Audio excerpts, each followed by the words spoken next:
Moi, je voulais parler de l'autonomie aujourd'hui. OK. Si ça te va. Bon, ouais. Ok. En fait, j'aimerais parler d'autonomie parce que dans l'observation. Qu'est-ce que c'est que de l'autonomie dans l'observation? OK. Pourquoi, parfois, malgré qu'on observe quelque chose, on n'est pas en mesure d'agir en conséquence? Ah, OK. C'est dans ce sens-là. OK. Parce que, bon, c'est simple, c'est parce que l'observation est psychologique, tout simplement. Dans une observation vibratoire, l'observation elle-même est une action. On ne peut pas faire autrement que de passer à l'action. La réalisation, la réalité est trop évidente. Tandis qu'au niveau psychologique, il y a toujours le doute. Pourquoi? Parce qu'il y a seulement qu'une partie du puzzle. Seulement que la moitié, même pas la moitié, là, une partie du puzzle. Alors, il y a toujours le doute, plus, dépendant de la personne, le conflit qu'elle peut vivre, ben là, ça augmente encore plus le doute, etc. Alors, à ce moment-là, ben, ça empêche l'individu de passer à l'action, c'est évident. Pourquoi? Parce qu'il ne voit pas. C'est un peu comme marcher dans un chemin. Si le chemin est éclairé, vous marchez plus facilement, vous avancez plus facilement. L'action est plus facile. Vous observez, vous voyez ce qui se passe. Donc, l'observation est plus claire. Vous voyez plus large, plus loin, etc. Si l'éclairage est moindre, alors à ce moment-là, vous hésitez, vous ne savez pas. C'est comme en auto, vous avez vos petites lumières, vous ne voyez pas de la même façon avec votre grosse lumière sur la route. Voyez-vous? À moins que ce soit éclairé de façon ambiante, là. Mais sur la route, où il n'y a pas de lumière, vous avez vos petites lumières, vous n'êtes pas aussi vous sentez pas aussi sécure. Alors vous allez peser un peu moins sur l'accélérateur. Voyez-vous? Alors, si c'est clair, si vous avez vos grosses lumières, là, à ce moment-là, vos phares plus forts, là, à ce moment-là, ben, vous allez aller un peu plus vite. Donc, vous allez passer à l'action plus facilement. Voyez-vous? Donc, vous allez vous sentir plus sécure. Voyez-vous? Là, on ne parle pas d'insécurité, genre pour rien, là, pour tout et rien. On parle d'insécurité normale de tous les jours, là, dans l'action. Maintenant, cette insécurité-là peut être augmentée à cause d'un conflit, etc. Ça, c'est évident. Mais l'absence d'autonomie, c'est justement, ou le manque d'autonomie, c'est en fonction de l'éclairage. Donc, de la qualité de l'observation. Si ce n'est pas éclairé, votre qualité d'observation est moindre. C'est automatique. Voyez-vous? Et la capacité d'observation, dépendant de l'expérience, dépendant de la sorte d'observation, c'est une observation vibratoire et multidimensionnelle, bien là, vous voyez beaucoup plus loin. C'est plus éclairé. Donc, vous êtes plus autonome, vous êtes plus dans votre autorité parce que c'est vous qui l'observez, c'est pas quelqu'un d'autre qui vous le dit. Voyez-vous? Il faut le vivre dans votre expérience. Pour devenir autonome, l'être humain doit vivre l'expérience par lui-même. Pour ça, il peut pas dire qu'il est autonome. Il sait quelque chose. Il va avoir beaucoup de connaissances, mais pas être en mesure d'exécuter, de passer à l'action. par manque d'expérience, par manque d'assurance, par trop grande insécurité, etc., et ou par manque de développement d'une capacité d'observation supérieure. Mhm. Donc, comment la personne elle va en arriver éventuellement à dépasser un manque d'autonomie? Par l'expérience, par la pratique, par l'information. Il faut qu'il soit informé sur la nature de sa problématique. Une fois qu'il est informé sur la nature de sa problématique, à ce moment-là, il lui reste qu'à vivre l'expérience pour résoudre la problématique. C'est toujours la même chose, c'est que l'individu n'étant pas en mesure d'observer de façon vibratoire, il va activer la même programmation. Donc, il va avoir le même programme, ou le même problème, je veux dire. Il va toujours faire la même erreur, finalement. Il va toujours faire la même erreur. Donc, il va activer constamment la même programmation. Donc, il va renforcer cette programmation-là. Il ne s'en sort pas. Il ne peut pas devenir autonome. Mhm. Donc, c'est un manque de clarté, finalement. Ouais. Manque de lumière. C'est ça, la lumière. La lumière, c'est la clarté. Voyez-vous? Votre capacité d'observation, finalement, qui est claire devant vous. Voyez-vous? Si vous ignorez une partie, à ce moment-là, si par exemple vous êtes en auto, puis vous avez seulement une lumière qui fonctionne, alors l'autre côté, vous ne le voyez pas, c'est un peu la condition psychologique de l'âme. Voyez-vous? Même s'il y a ces grosses lumières, même si son intellect est très développé, il ne voit pas l'autre côté. Alors il peut arriver quelque chose, un auto qui est stationné sur la route, puis il ne le voit pas, puis bang! Ou un animal, ou un humain. Voyez-vous? Il est limité. Même si c'est très éclairé sur l'autre côté. Par exemple, au niveau d'un intellectuel, une personne qui a l'intellect très développé, mais seulement d'un côté, voyez-vous? Il n'est pas conscient du reste. C'est quoi de la conscience, finalement? Qu'est-ce qu'on appelle l'inconscient ou l'inconscience de quelque chose? C'est l'absence de vision ou de savoir de ce qui se passe dans une autre dimension. C'est tout. Voyez-vous? L'homme est inconscient même si il y a une certaine connaissance ésotérique, spirituelle, etc., ou même factuelle de la mécanique, il faut qu'il vive l'expérience. Qu'il soit en mesure de l'observer. C'est la pratique de l'observation qui va le rendre autonome. Comme apprendre un instrument de musique, ou pas d'autre, n'importe quoi d'autre. Il faudrait qu'il pratique. Qu'est-ce qu'il pratique en fait? Il pratique à créer des automatismes pour que ça se fasse automatiquement. C'est ça l'expertise. La personne devient professionnelle quand c'est automatique, ça se fait automatiquement. Voyez-vous? On dit que la personne est professionnelle ou compétente dans ce qu'elle fait, qu'elle fasse de la musique, qu'elle fasse n'importe quoi d'autre. Par exemple, ils disent qu'un athlète olympique, ça lui prend au moins 10 000 heures de pratique pour commencer à prétendre aller aux Olympiques. 10 000 heures. C'est de la pratique, ça. C'est la même chose pour un instrument de musique ou n'importe quoi d'autre. C'est la pratique. Alors, plus l'individu est conscient de comment ça fonctionne, de la mécanique systémique, vibratoire, plus c'est facile pour lui. Il n'y a pas le doute. Il y a juste la pratique. Il y a juste à être constant dans la pratique, surtout. Et à ce moment-là, il va devenir autonome à jouer de la musique, conduire une auto, n'importe quoi. Il peut apprendre n'importe quoi. Il n'y a pas de doute. Alors, il va devenir autonome. On ne se déclare pas autonome. C'est l'accumulation de l'expérience qui fait qu'on se rend compte qu'on est autonome.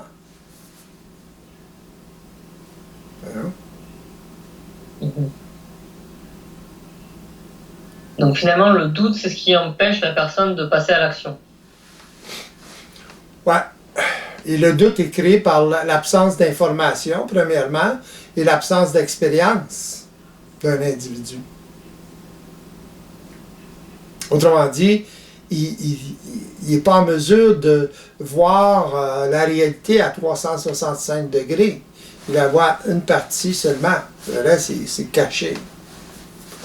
Je parle en temps réel, dans l'action. Il peut savoir plein de choses, pas être capable de le mettre en action. Voyez-vous? C'est dans l'action que ça compte.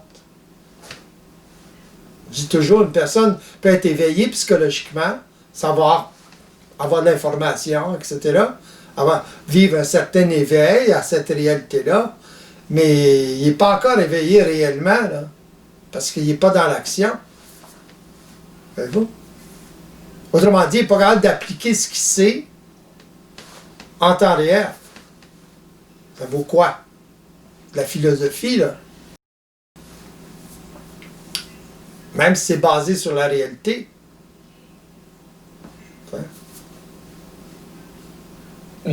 Donc, lorsque une personne s'éveille, toutes les personnes qui s'éveillent, elles sont à même de voir la même réalité finalement. Tout le monde en arrive aux mêmes conclusions. Oui, exactement. C'est universel, ça. C'est universel, ouais. On n'est pas différents. Même les animaux ne sont pas différents. Il n'y a rien qui est différent. Une fleur est programmée, un animal est programmé. Un animal, c'est encore plus automatisé autant automatisé qu'un homme, mais il n'y a pas la capacité intellectuelle, psychologique. Il n'a pas développé ça encore. Peut-être un jour. Hein. C'est jamais. Ça prend des qualités particulières. Si vous prenez le dauphin, par exemple, ils disent que le dauphin est très intelligent, il a un cerveau très développé. Excepté qu'il ne peut pas communiquer avec nous aussi facilement qu'entre humains. Qu'est-ce qui fait la différence? C'est le langage, c'est la communication au niveau du langage. Il y a quelque chose d'universel là-dedans. Là. Si chacun vit sa propre petite réalité, là, comme certains pensent, là, ça ne fonctionne pas, ça ne peut pas fonctionner dans le sens de relationner, communiquer, etc. Voyez-vous? Il ne s'agit pas de... C'est pas une affaire de croyance, c'est une affaire d'expérience. Le système, c'est le système, ça fonctionne de cette façon-là pour tout le monde. Voyez-vous? Mais actuellement, dans la conscience psychologique, la conscience collective, la plupart des personnes sont dans une interprétation de la réalité, à travers des concepts, des formes, des idées, des tendances. Oui. Alors, comment on peut faire la synthèse et être capable de percevoir la réalité pour soi-même? En vivant l'expérience. On ne peut pas être autonome sans vivre l'expérience. Comme je disais tout à l'heure, vous pouvez avoir quelqu'un pour vous informer, ça a du sens pour vous, mais vous ne l'avez pas encore vécu. OK? Comme dans votre expérience. Vous n'êtes pas capable de l'appliquer encore. Pour être autonome, il va falloir que vous l'appliquiez parce que là, ici, vous n'êtes pas autonome. Dans le sens qu'on vous a informé. Oui, vous avez fait une synthèse de ça, etc. Ça développe une certaine autonomie, mais vous n'êtes pas encore autonome, là, dans le sens d'appliquer. Il faut l'appliquer. C'est dans l'application. C'est pas seulement qu'une fois, là.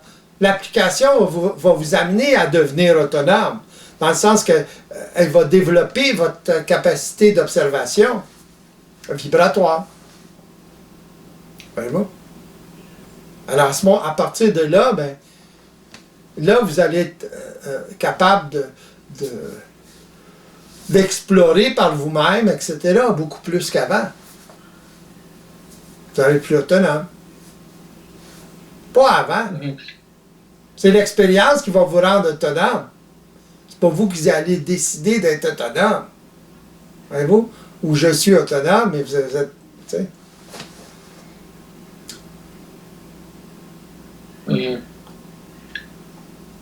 Donc c'est un mouvement dans l'action, d'apprentissage progressif. Ouais. Ouais. Donc ça devient de plus en plus facile au fur et à mesure où on pratique l'observation multidimensionnelle, forcément. C'est ça, ouais. Mais pour la pratiquer, l'observation multidimensionnelle, pour en arriver à la pratiquer, vous devez être en contact avec une personne qui l'a déjà vécu. Plus facile. Tu sais, vous pouvez toujours essayer vous-même, mais il y a tellement de résistance, il y a tellement d'habitudes psychologiques, c'est ça que les gens ne réalisent pas. Ils sont tellement dans le psychologique, puis ils ne savent pas, là. Parce qu'ils n'ont pas d'expérience au niveau vibratoire, au niveau de l'observation vibratoire. Alors, développer une capacité d'observation vibratoire, ça ne se fait pas en une journée, là. Ça ne se fait pas parce qu'on a compris, là. Voyez-vous? Alors, c'est plus facile si vous êtes en contact avec une personne qui fonctionne déjà comme ça. Et avec une personne, par exemple, vous allez parler de votre problématique de vie, puis il va observer vibratoirement votre problématique de vie, il va vous parler en conséquence de ce qu'il observe. OK? Ce que vous n'êtes pas en mesure d'observer, parce que vous observez de façon psychologique. Donc à ce moment-là, vous allez développer tranquillement, à force de...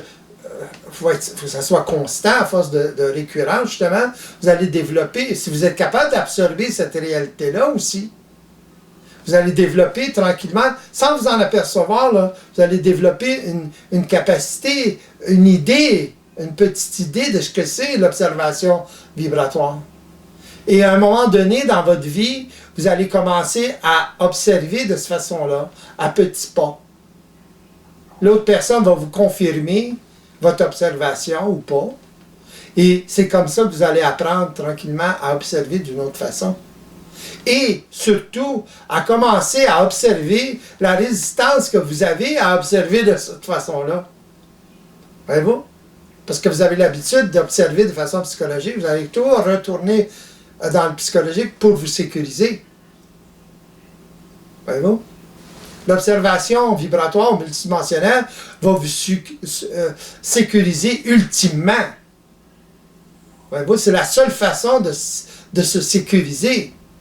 C'est comme j'expliquais tout à l'heure en auto. Si vous avez vos phares, seulement qu'un phare, vous n'observez pas l'autre côté, là. Voyez-vous? Il manque quelque chose. Si vous avez les deux phares, ben à ce moment-là, ça éclaire loin. Donc, vous pouvez observer. Pour revenir à ce qu'on parlait, dans le sens que, tu sais, psychologiquement, les gens, ils pensent que on peut s'éveiller seulement qu'avec l'information, puis intellectuellement, dans le sens de comprendre, etc., parce qu'on a l'information, etc. Mais c'est pas suffisant, ça. Les gens ne réalisent pas, ils veulent être autonomes avant le temps. C'est ça le problème. Puis quand ils font ça, ils se retardent beaucoup. Dans le sens qu'il y a une résistance psychologique, parce qu'il y a une déduction psychologique comme ça. Il y a une volonté psychologique contre le fait d'évoluer. Mais ils ne s'en aperçoivent pas. Il y a une résistance.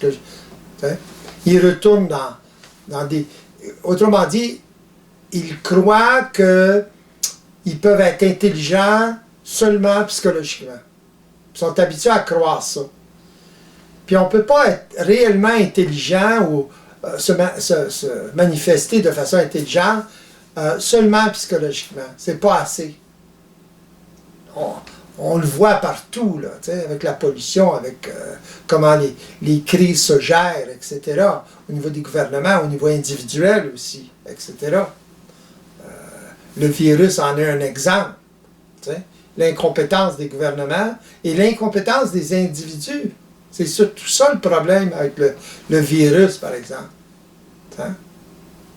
Alors, c'est comment ils voient les choses, à quel point c'est éclairé devant eux. Alors, les gens par exemple, en pleine pandémie, ne mettent pas de masque, ils sont mal informés, ils ne sont pas informés, etc. C'est ça les vecteurs pour le virus. Oui, c'est contagieux, mais c'est contagieux avec des personnes qui sont négligentes. Les personnes qui sont moins négligentes, ou ils ne sont pas négligents du tout, ben c'est pas contagieux. C'est une question d'éclairer, justement. Voyez-vous? Plus c'est clair pour nous, plus on sécurise finalement. Un maximum, anyways. Même dans des cas de pandémie. Pour revenir à ce que vous disiez tout à l'heure, pourquoi la plupart du monde, la plupart des gens pensent qu'à travers une conscience psychologique, on peut agir intelligemment, plutôt que d'être dans l'observation directe de la réalité systémique. Pourquoi il y a cette illusion que l'aspect psychologique suffit? Parce que l'être humain ne connaît que ça. Et il fonctionne virtuellement. Trop virtuellement. Il ne fonctionne pas avec ce qui se passe. Autrement dit, avec la résultante. Il ne vérifie pas assez. Les personnes les plus intelligentes sur la planète vérifient. Même s'ils fonctionnent de façon psychologique, ils vérifient. Fait que, ils sont un peu sortis du psychologique quand ils commencent à vérifier. Voyez-vous? Puis en vérifiant, ils vont se rendre compte qu'ils ne sont pas si intelligents que ça. Voyez-vous? Il leur manque quelque chose. Puis ils vont finalement découvrir ou avoir intuitivement la puce à l'oreille par rapport à ce... Il y a autre chose, là. Les gens vont se questionner. Pourquoi les gens ont la foi, par exemple? Pourquoi ils vont croire qu'il y a un créateur, puis etc., là, tu sais, qui peut manipuler les choses, etc. Parce qu'il leur manque quelque chose, là. Il leur manque une grande partie du puzzle. Voyez-vous? Le créateur, c'est justement l'aspect vibratoire, l'information. Parce que l'aspect vibratoire, la dimension vibratoire, c'est une dimension d'information. Tout ce que c'est. Ça prend l'information avant la matière. Pour que la matière agisse, ça prend l'information. Voyez-vous? Pour que ça évolue, il faut que l'information s'accumule. Pour qu'une espèce évolue, il faut que l'information s'accumule. C'est quoi l'information? C'est l'expérience de l'espèce. Alors ça s'enregistre où, ça? Voyez-vous? C'est pas tellement où, mais comment.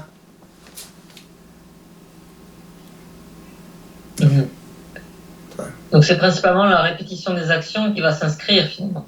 Plus une personne répète une action, plus ça s'inscrit au niveau vibratoire. Oui, c'est purement mécanique. Ça se fait tout seul. Que vous ayez conscience de ça ou pas, ça se fait, ça.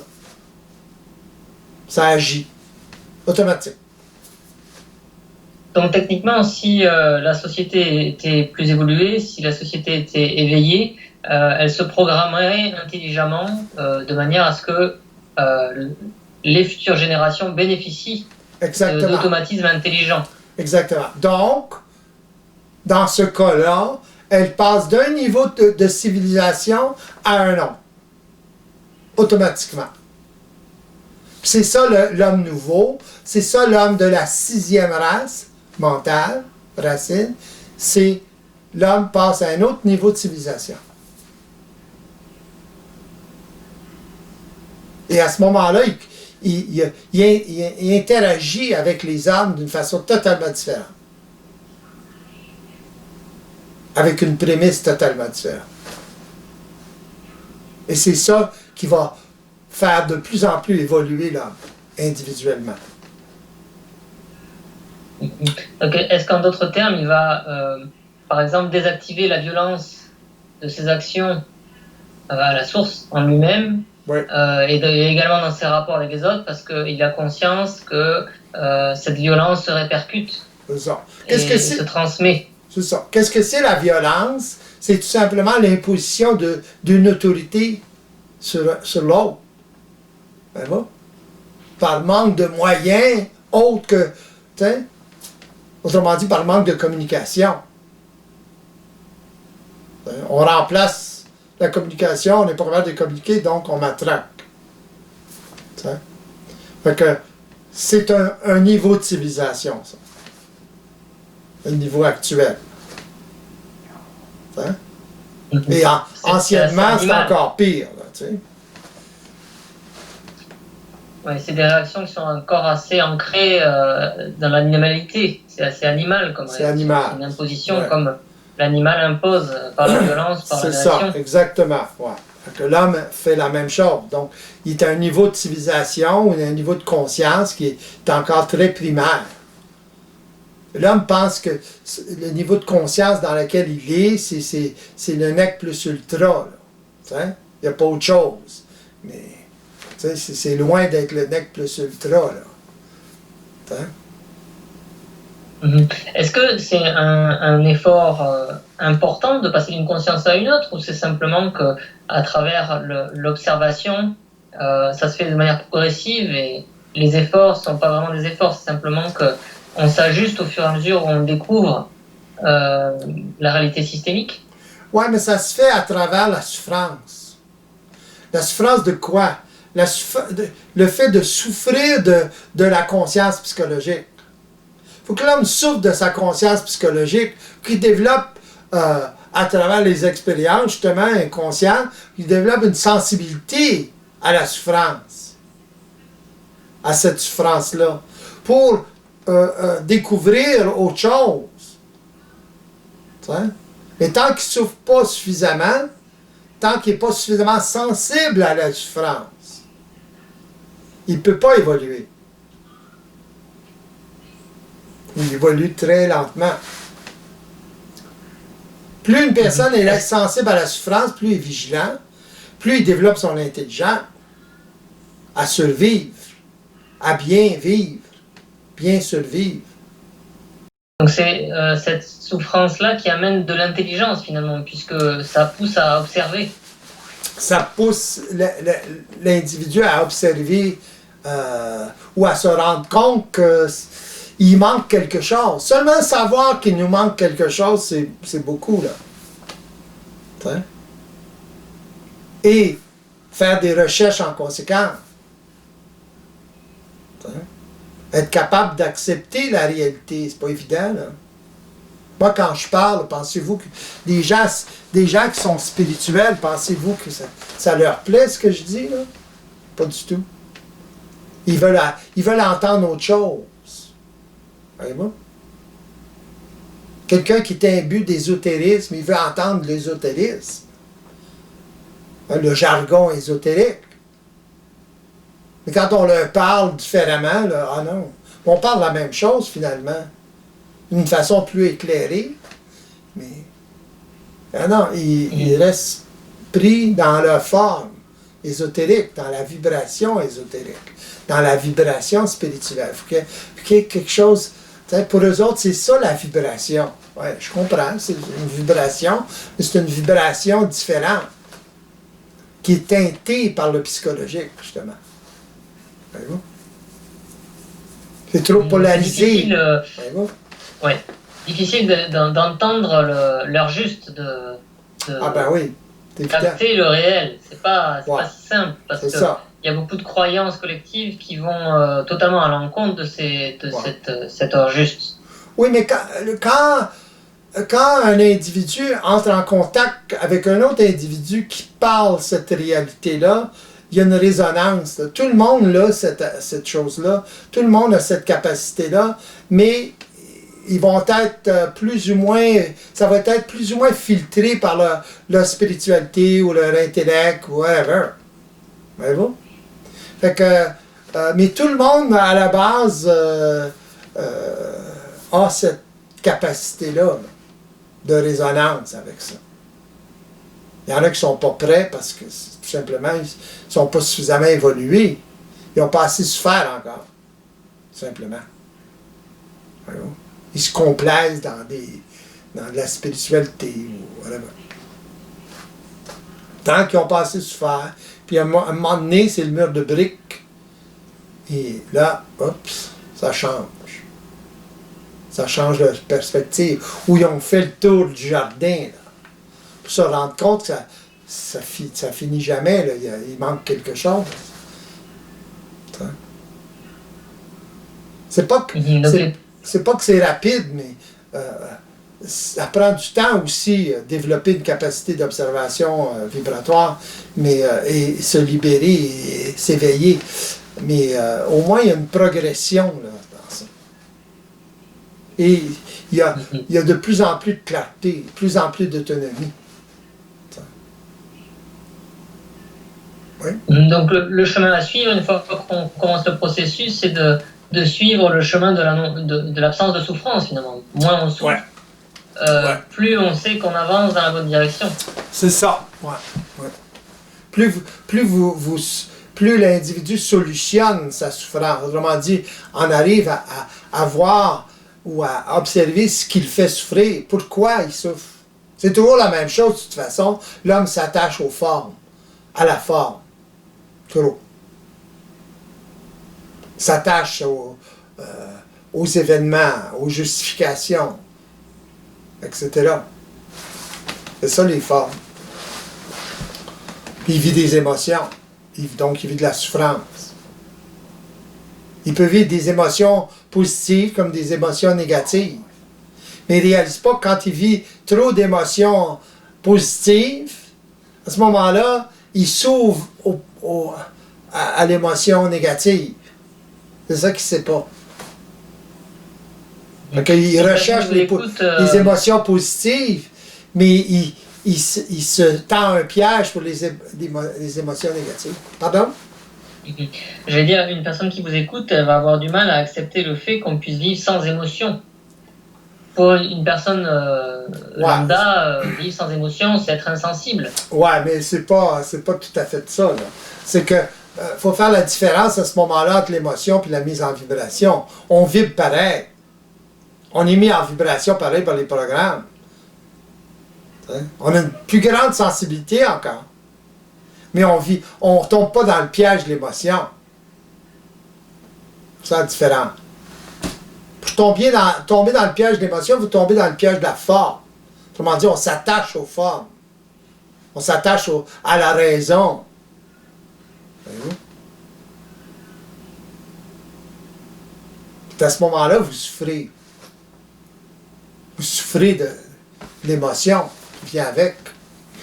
Mais vous ne réalisez pas à ce moment-là. C'est toute une affaire de cache-cache, là. Hein? Ça vous est caché.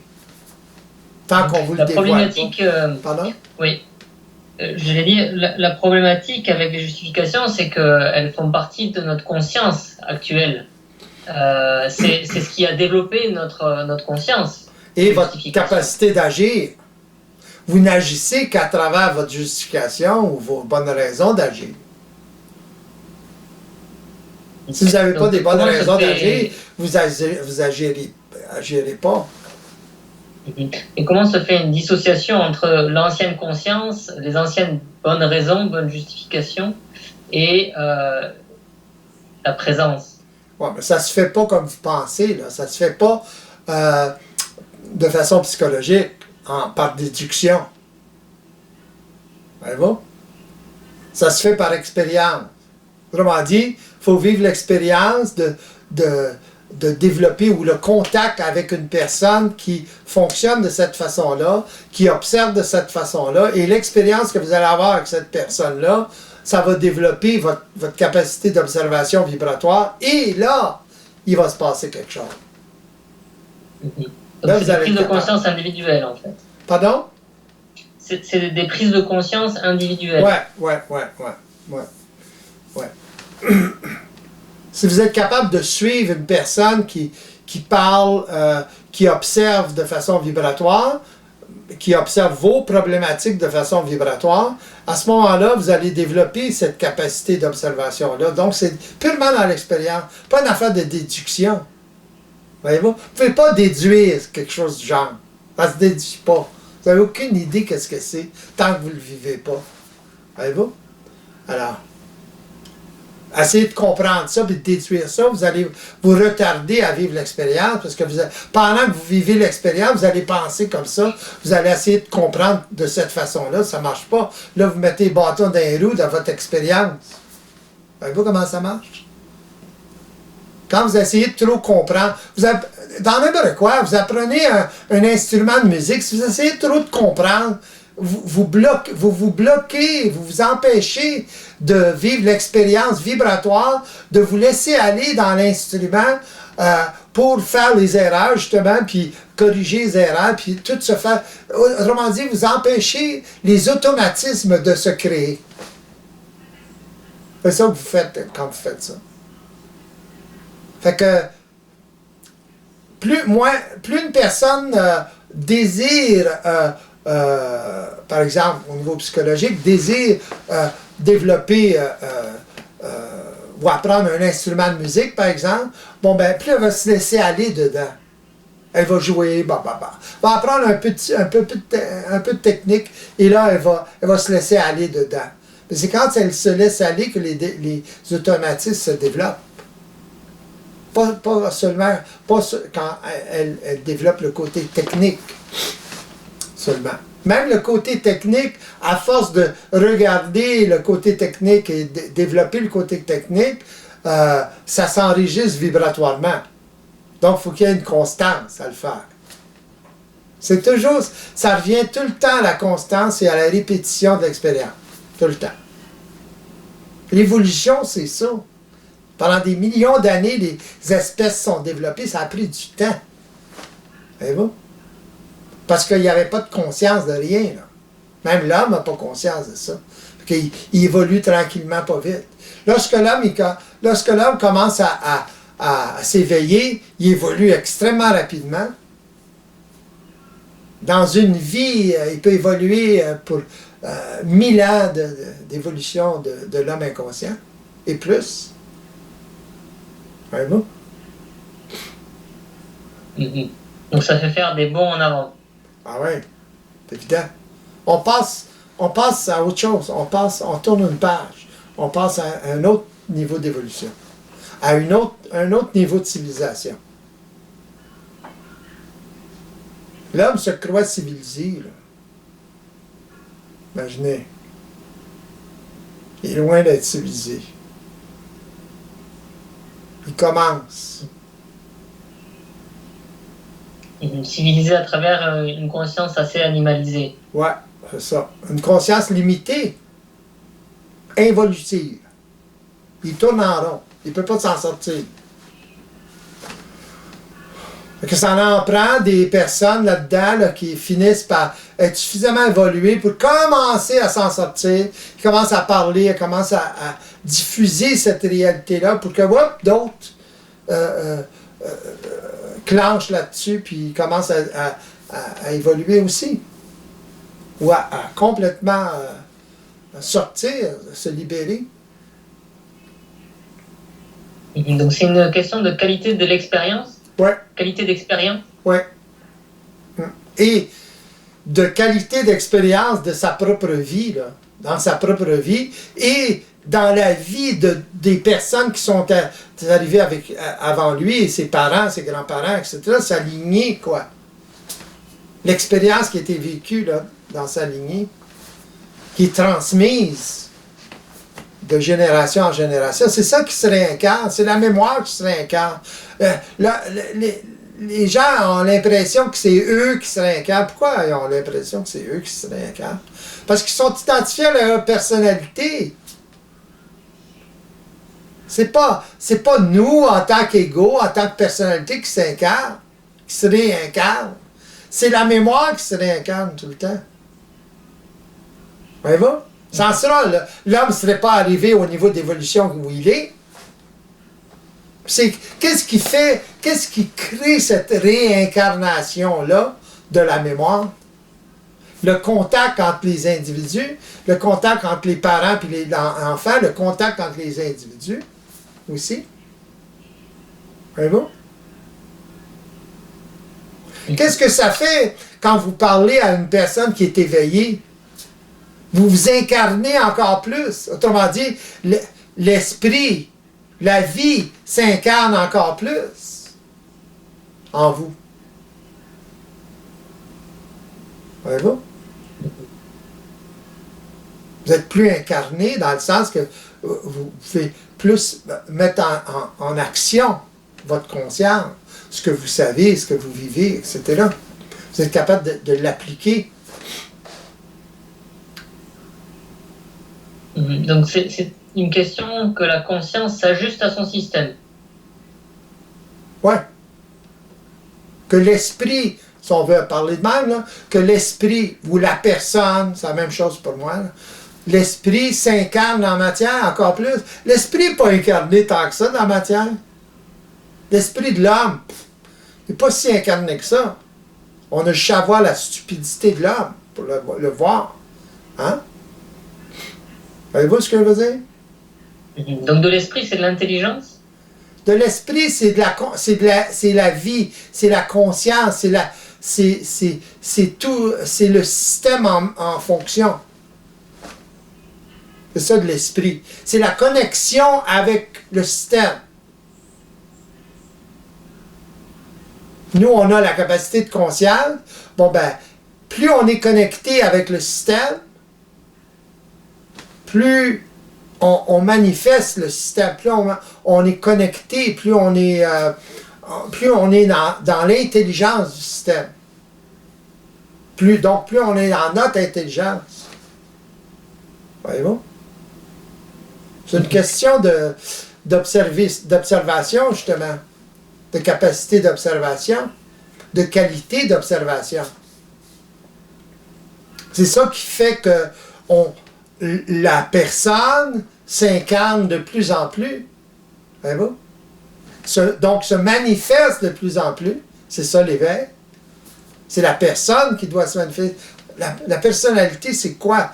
C'est l'effet du fait que l'individu s'identifie à la conscience collective, à l'autorité collective. Autrement dit, qu'il est sous l'influence de l'autorité collective. Donc, il n'y a pas d'identité. Tout passe par le collectif. Qu'est-ce qu'ils vont dire? Le jugement, bababi, bababa. Voyez-vous? Pourquoi? Parce qu'il y a peur du rejet du collectif. La peur d'être seul, c'est ça? C'est la peur du rejet du collectif. La peur de l'abandon du collectif. C'est qui le collectif? C'est les parents, premièrement, au départ. T'sais? Puis qu'est-ce qu'ils véhiculent, les parents? Ils véhiculent toute la conscience de l'humanité, finalement. Ou une grande partie de la conscience de l'humanité. Alors l'enfant, il s'identifie à ça. Donc ça signifie que depuis le début de l'humanité, l'homme n'a jamais eu suffisamment d'intelligence pour se programmer intelligemment. Il n'y avait même pas conscience qu'il était programmé. Je parle de ça aujourd'hui, moi, puis il y a des gens qui ont... C'est quoi ça? Ils ne comprennent pas. C'est du jargon pour eux. Imaginez. On parle du début. C'est ça le problème de l'être humain. Il n'y a pas conscience de la mécanique, de la programmation, tout ça. Aucune conscience de ça. Il n'y a pas conscience qu'il n'a pas conscience de ça. Il est un automate. Il est assujetti complètement parce qu'il ne le voit pas. T'sais? Pensez-vous qu'un ordi, par exemple, physique, le matériel, a conscience de ce qui se passe en dedans de lui? Non. Qu'il est programmé, qu'on se sert de lui pour programmer des choses, pour qu'il y ait des logiciels, etc., qu'on se voit comme ça, etc. L'ordi n'a pas conscience de ça. Ben, l'homme, c'est un peu comme ça. Aucune Donc finalement, la conscience, tant que l'homme ne sait pas qu'il est complètement programmé, sa conscience est programmée. Il est parfaitement programmé. Programmé. Ouais, il est parfaitement programmé, parfaitement inconscient, parfaitement automatisé. Quand il prend conscience de ça, il se sort de ça, il se libère de l'automatisme, il se libère de la programmation dans la programmation. Là, il commence à créer de la programmation, il peut le faire comme il veut, premièrement, il commence à être en mesure d'intervenir dans des programmations qui sont totalement aberrantes, OK? Involutives, qui ne servent pas, qui desservent l'homme, qui sont anti-homme. Donc, il est en mesure d'intervenir là-dedans. Comment? À travers son observation vibratoire. Il y a seulement qu'à l'observer pour ne pas l'activer. C'est comme... Dans un sens, c'est simple. Ah, très simple. C'est purement une question d'observation ou de non-observation. Quand il n'y a pas d'observation, à ce moment-là, l'individu est totalement sous l'effet des automatismes. Il n'est pas capable d'intervenir. Puis là, en plus, il croit que c'est ça, sa volonté, ça. C'est ça, sa personnalité. Donc, il est dans cette identité-là. Fait que, qu'est-ce que c'est que ça fait, ça, chez l'individu? Il se rend compte qu'il y a une volonté en lui, OK? Il ne sait pas d'où ça vient, mais il sent qu'il y a une volonté en lui, qu'il prend pour la sienne, mais dans le fond, c'est la volonté des programmes, comment il a été programmé à travers l'influence de son environnement. Fait que, où il est là-dedans, lui? Il a manifesté quoi à date? Pas grand-chose, hein? Où est ton individualité là-dedans? Il peut la chercher longtemps. Où est son identité là-dedans, réelle? Là? Il n'y en a pas. Il est présent, sa personne est présente, mais elle est en plein sommeil.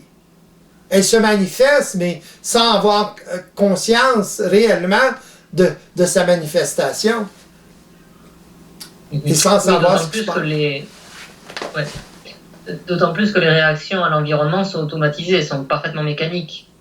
L'enfant réagit à son environnement et il n'a pas conscience que s'il réagit trop d'une certaine manière, il va se programmer de manière défavorable, par exemple.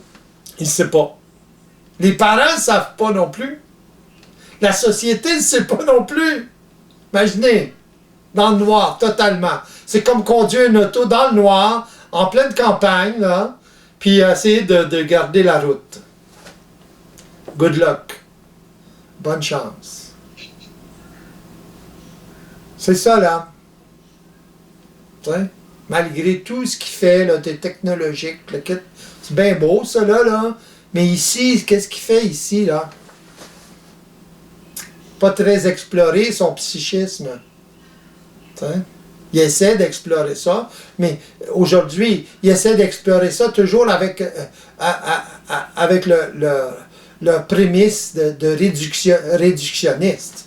Fait qu'à ce moment-là, il dit « Ah, c'est dans le cerveau quelque part, ça. » T'sais?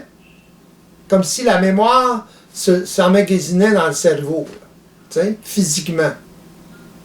T'sais? Ils réduisent tout au système nerveux, puis la patente. Oui, mais le système nerveux, tout ça, c'est ça qui exécute.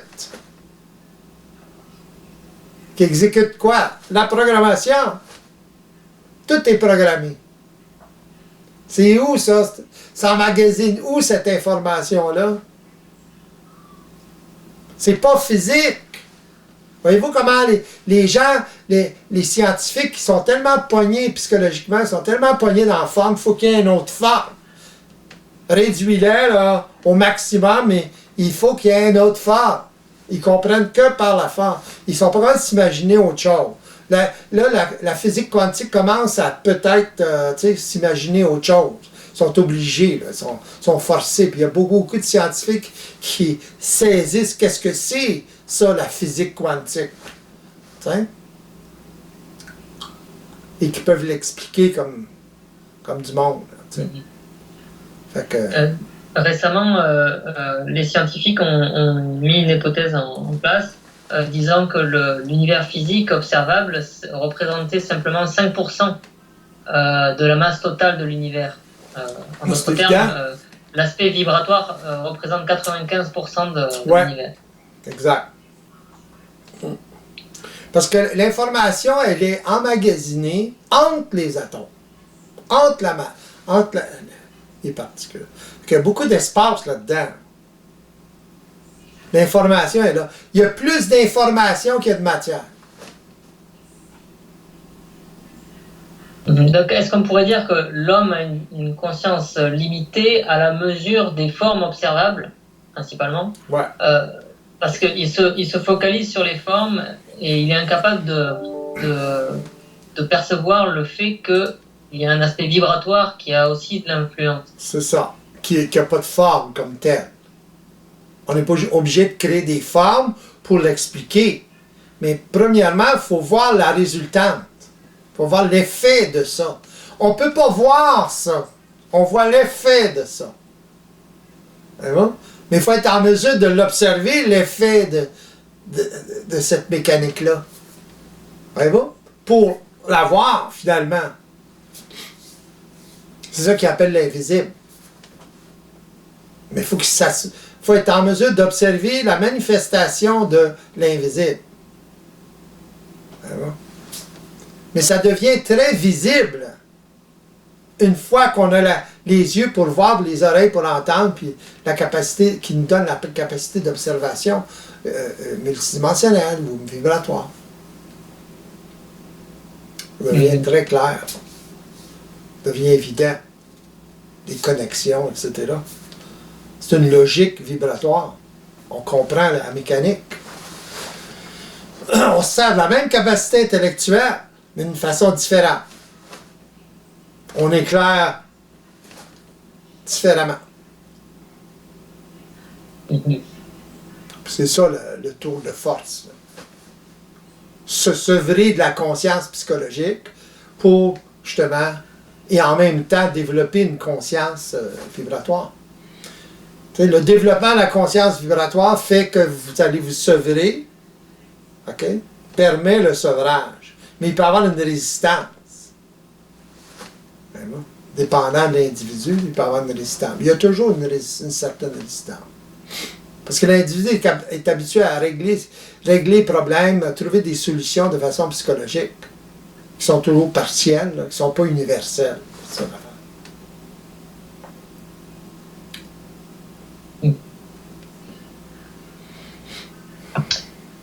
Donc l'homme, il va, à travers ce développement, tranquillement réaliser progressivement qu'il est dans une conscience partielle. C'est la première étape. Ouais. Ouais. Faut qu'il réalise ça, pour commencer. Pour continuer, là. Faut qu'il réalise ça. Faut qu'il réalise qu'il manque quelque chose. Puis ce qu'on est en train de lui décrire, c'est ce qui lui manque. Qui n'est pas encore développé, mais il est capable de le reconnaître. Les gens qui connectent avec cette réalité-là, c'est toujours comme ça. T'sais. Mais s'ils pensent savoir déjà, puis ils peuvent pas. C'est difficile de connecter. Il y a trop de résistance, là. T'sais. Ils sont déjà dans la connaissance de tout, là, t'sais. Ils se leurrent dans l'application, là. Il faut pouvoir l'appliquer. C'est toujours forcé, c'est toujours... ils vont agir d'une façon très psychologique, très émotionnelle. Ils n'ont pas encore eu de personnes à l'extérieur d'eux suffisamment ajustées pour leur faire voir qu'il y a quelque chose qui ne marche pas. C'est ça. C'est comme un virus. Il faut l'attraper. Voyez-vous? C'est comme un virus, cette affaire-là. Il faut être au contact pour l'attraper. Tu sais? On a tous potentiellement le même potentiel, mais il faut être en contact avec quelqu'un qui a le virus, qui l'a développé. C'est la même chose. C'est comme ça que ça fonctionne dans l'univers. Tu sais, on fonctionne comme ça. Dans n'importe quelle sphère. Picasso, par exemple, il dit, je suis comme un voleur. Il dit, je vois des affaires des autres peintres, puis je les utilise à ma façon. That's it. Fait que, il n'était pas créatif par lui-même comme ça. Là. Il voit des choses, puis il les utilise. Des fois, il utilisait les idées d'autres peintres. Comme c'est Braque qui l'a amené au cubisme. C'est pas lui qui a découvert le cubisme. C'est lui qui est le plus connu au niveau du cubisme, mais c'est Braque qui a découvert le cubisme, qui a développé le cubisme. Voilà. Puis il était copain avec Braque, puis on travaillait ensemble, puis là, lui, il a développé. Puis il était plus connu pour certaines... Même dans ce temps-là, ouais, il était plus connu que Braque. Mais c'est à travers tout ça qu'il s'est fait connaître encore plus. Donc ça ne peut que se transmettre de personne à personne au début. Oui. Comme n'importe quoi. C'est une qualité d'expérience. C'est comme n'importe quoi. C'est ça. C'est comme n'importe quoi. Tu sais, il a fallu qu'une personne fabrique une guitare pour que un autre individu commence à jouer de la guitare ou à essayer de jouer de la guitare, là, tu sais, etc., etc. Il y a plein de connexions comme ça. Ou que tu vois, par exemple, une personne voit un guitariste virtuose de la guitare, puis là, il a le goût de jouer de la guitare. Il y a toujours une influence. S'il apprend, par exemple, avec ce virtuose-là, ben là, il va apprendre à jouer beaucoup plus rapidement, puis il va devenir virtuose, ou il peut devenir virtuose beaucoup plus facilement que s'il est tout seul dans sa chambre chez eux. Là. Puis même s'il écoute le même virtuose au niveau audio, etc. Mais s'il est en contact avec, là c'est du tic au tac. Autrement dit, s'il joue d'une certaine façon, là, tu peux tout de suite lui dire, F, attention, là, gars, fais ça à la place. Fait que l'autre, il est capable d'intervenir. Ce que la personne qui apprend n'est pas capable de faire parce qu'il n'a pas l'expérience. C'est toujours une question d'intervention comme ça. Petites interventions comme ça. T'sais? Parce que l'autre, le virtuel est capable d'observer quelque chose que lui n'est pas capable d'observer. L'erreur qu'il fait. Ou la mauvaise habitude qu'il prend. T'sais? Lui, il sait où ça mène, cette habitude-là, parce qu'il l'a vécu pour devenir virtuel. Etc., etc. Fait que, pourquoi pas utiliser l'expérience d'un autre? Et l'université, ça sert à ça, hein? T'sais? Mais les gens veulent être autonomes. Ils veulent tous développer ça de façon autonome. Mais ça ne marche pas de même. T'sais? En tout cas, il y en a qui s'entêtent dans ça. C'est leur problème. S'éveiller, ça s'apprend. C'est pas que ça s'apprend. C'est pas une affaire qu'on apprend, ça. C'est une affaire avec laquelle on est en contact puis on développe. Pas pareil. Apprendre, c'est l'accumulation de la connaissance. C'est dans le sens que vous le dites. Ouais. On apprend par expérience. Je le dis de façon différente. Fait que l'expérience que vous avez avec quelqu'un, vous apprenez comme ça, dans l'action.